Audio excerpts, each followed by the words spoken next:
artinya apa kalau lampunya warnanya hijau, apa maksudnya. Oke, terus ini juga bisa dipakai di PC ya, tapi harus install dulu untuk drivernya. Ini sudah ada juga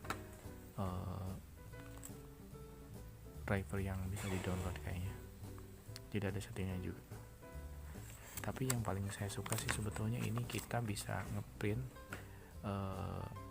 tulisan sederhana atau gambar sederhana tanpa harus menggunakan laptop atau PC, dan ini tanpa harus isi ulang tinta ya. Kenapa nggak harus pakai tinta? Karena ini menggunakan thermal, jadi menggunakan panas. Jadi mungkin kalau dari yang saya tangkap, ini untuk si titik-titiknya, dotsnya itu dipanaskan kemudian ditempelkan ke kertasnya sehingga bisa memunculkan warna, tapi warnanya hanya warna hitam saja ya, jadi ini tidak berwarna. Oke,